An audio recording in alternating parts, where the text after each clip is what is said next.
Hello everyone, and Merry Christmas. Sorry I don't have a fireplace, but I have this video on my monitor for some ambiance. Today I'm going to be reviewing an interesting Christmas themed homebrew from Retro USB. It's called 8-Bit Christmas. So grab yourself some spiked eggnog, sit back, and enjoy today's review.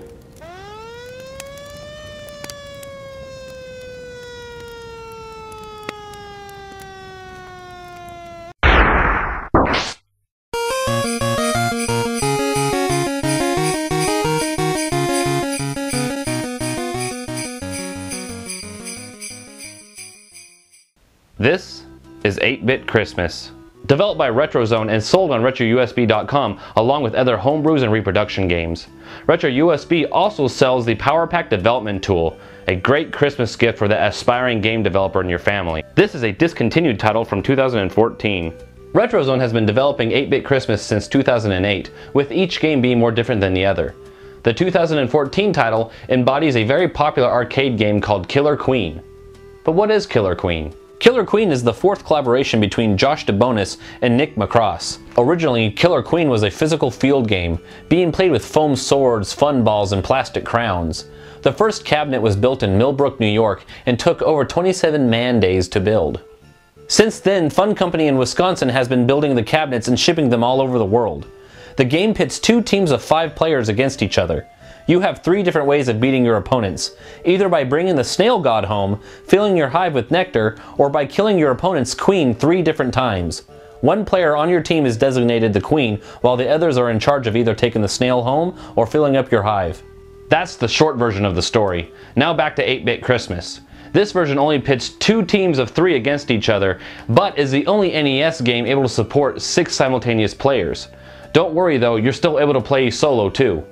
Another interesting thing is that if you hit select on the title screen, you will go to a flashing image of the Retro USB logo that will make your Rob dance to Christmas music. Dance! Fucking dance! Do it! Just do it!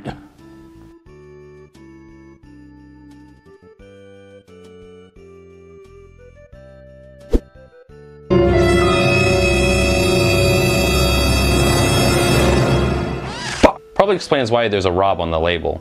If you want to play with 4 players, a 4 score is required. When it comes to 6 players though, you're going to need 2 power pads. Alright, let's pop this son of a bitch in. Oh holy fuck! That's right, the game cart lights up like a Christmas tree. Is there anything this cart doesn't do? Seriously, it makes Rob dance and it lights up. I wouldn't be surprised if it shot garland out when you win a match. Now that would be fucking awesome.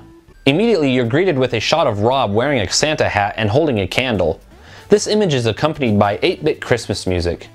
It's actually not that bad to listen to. Kinda gets me into the Christmas spirit. Right when you begin, multiple things start happening all at once. You're going to spend a few seconds trying to find out which sprite is yours. Once you figure out which sprite you are, you can start taking out the enemy team. If you're playing alone, you'll always be the queen. As the queen, your job is going to be the most important. You're the only one that can kill the enemy queen, as well as the go-to person to take out an enemy grunt if they're trying to move the snail or transport nectar. Your main contribution is to take out the enemy queen 3 times. You do this either by landing on top of her or hitting her from behind. You're going to realize this is easier said than done. That's because you can't jump. That's right, no jumping. It's all depending on you dropping down from a high platform till you hit the bottom. Then you drop from the sky once you reach the bottom of the screen. Now I know what you're thinking, but it's the factor that makes this game.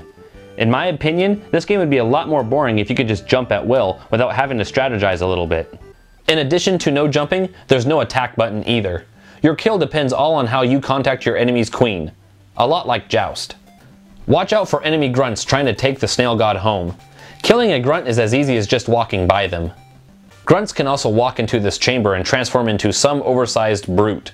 They aren't able to ride the snail or collect nectar. They have one purpose: kill other grunts. It might just be me, but I have a feeling right now that these lights are a countdown to some kind of bomb. Just my imagination though. But my wandering mind is always interrupted by the randomness of the music. Just listen to it.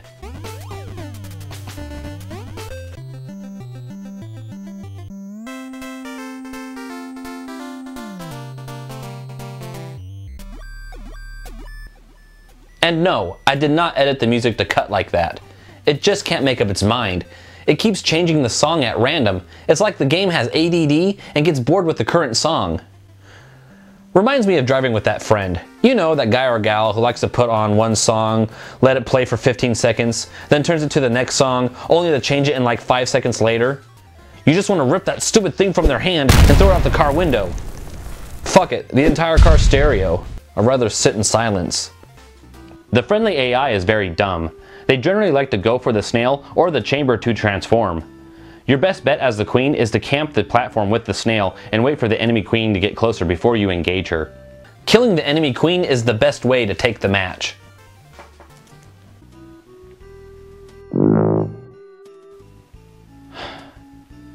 Damn, no garland. The learning curve is very low, and in time you'll be a master. After only 20 minutes of playing, I was already schooling the enemy team. Yeah! You take that, you blue bitch! Oh my god! Triple! Oh yeah! Not much can be said about the controls. You're only using the D-pad. But your sprite does seem to have a lot of momentum and can feel floaty at times, kinda like if they're slipping on ice a little bit. It's barely noticeable, but you'll get used to it. My final thoughts? It's a good game. Though it has more to do with Killer Queen than it does with Christmas. If it wasn't for the title or the music, you'd have no idea it was a Christmas game. Despite all that, it's still a good representation of the original arcade. The visuals are very good, and it has a decent color palette, though you can lose track of your sprite easily in mid-game. You'll notice there aren't any sound effects, and honestly that's a very good thing. With all the different sprites running around and doing things, it could be just a jumbled mess of sounds. And how the music is programmed? We have enough jumbled sounds. My biggest issue is the friendly AI. It's just not very bright, and you'll lose by economy a lot because your friendly grunts just don't like to gather nectar. This game is more suited to be played with 3 or 5 of your friends to alleviate the dumb AI. 8-Bit Christmas 2014 gets good marks across the board, as long as you're playing with friends. That's all for today's review. If you want, give me a like and subscribe. Or don't. Either way, have a Merry Christmas, and I will see you in the next video. Now if you excuse me, I'm going to go back to playing some 8-Bit Christmas.